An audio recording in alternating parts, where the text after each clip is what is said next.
YCP ప్రభుత్వ హయాంలో అధికారాన్ని అడ్డుపెట్టుకుని ఇష్టానుసారంగా వ్యవహరించిన అధికారుల లిస్టులో నాటి ఇంటెలిజెన్స్ చీఫ్ పిఎస్ఆర్ ఆంజనేయులు ముందు వరుసలో ఉంటారు.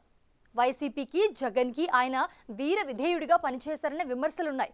అందుకే గెలిచాక చంద్రబాబు ఆయన ఫేస్ చూడడానికి కూడా ఇష్టపడలేదంటారు. ఇప్పటికే ఆయన నటి జత్వానీ కేసుకు సంబంధించి సస్పెండ్ అయ్యారు. ఆ కేసులో ఆయన నిందితుడిగా చేర్చి అరెస్టు చేసే అవకాశం ఉందంటున్నారు. తాజాగా మరో కేసు ఆంజనేయులు మెడకు చుట్టుకుంటుంది. ఆయన ఇంటెలిజెన్స్ చీఫ్గా ఉన్నప్పుడు తమను తీవ్రంగా వేధించారని కూటమి ఎమ్మెల్యేలు ఆధారాలతో సహా ముఖ్యమంత్రి చంద్రబాబుకు ఫిర్యాదు చేశారు. దానిపై విచారణకు ప్రభుత్వం ఆదేశించినట్లుగా తెలిసింది. వైసీపీ ప్రభుత్వం అధికారంలో ఉండగా జగన్ తర్వాత తానే అన్నట్లు ఇష్టానుసారం వ్యవహరించిన నాటి intelligence chief senior IPS PSR Anjaneyulu చుట్టూ కేసుల చట్టం బిగుసుకుంటుంది.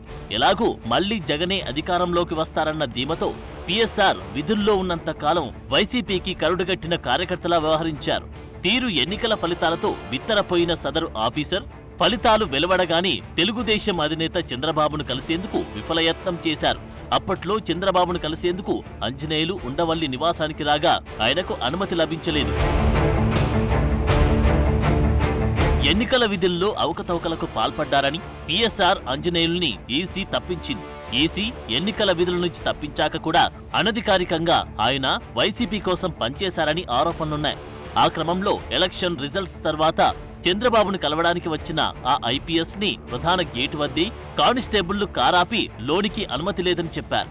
దాంతో ఆంజనేయులు చంద్రబాబు నివాసం దగ్గర నుంచి వెనుతిరిగి వెళ్లిపోయారు.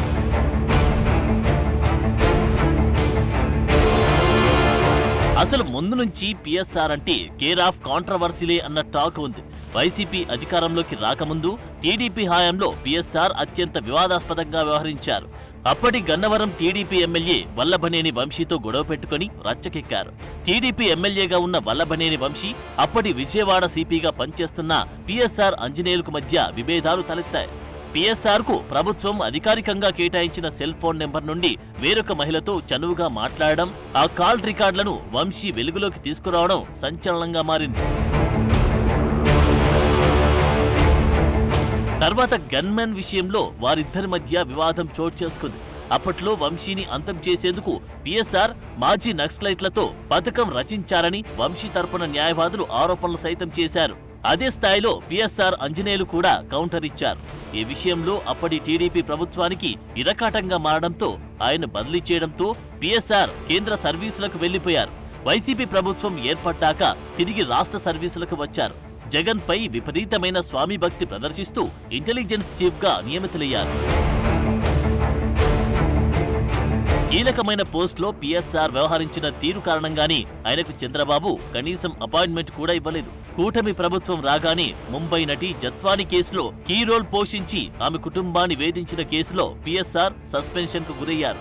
ఆ కేసులో ఆయన నేడో రేపో అరెస్ట్ అవ్వడం ఖాయమంటున్నారు. తాజాగా కూటమి ఎమ్మెల్యేలు పలువురు టీడీపీ అధినేత ముఖ్యమంత్రి చంద్రబాబుకు పిఎస్ఆర్ పై ఫిర్యాదు చేశారు.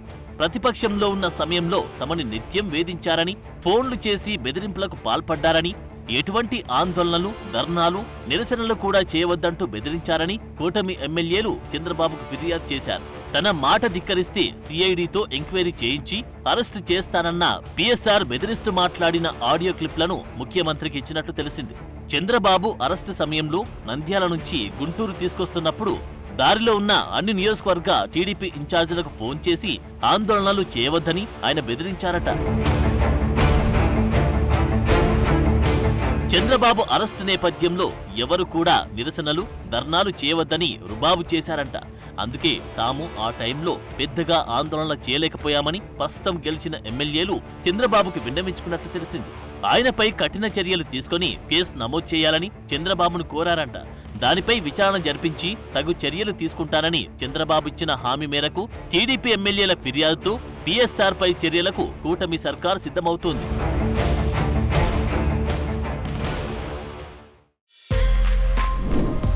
For more videos like this, subscribe Big TV channel.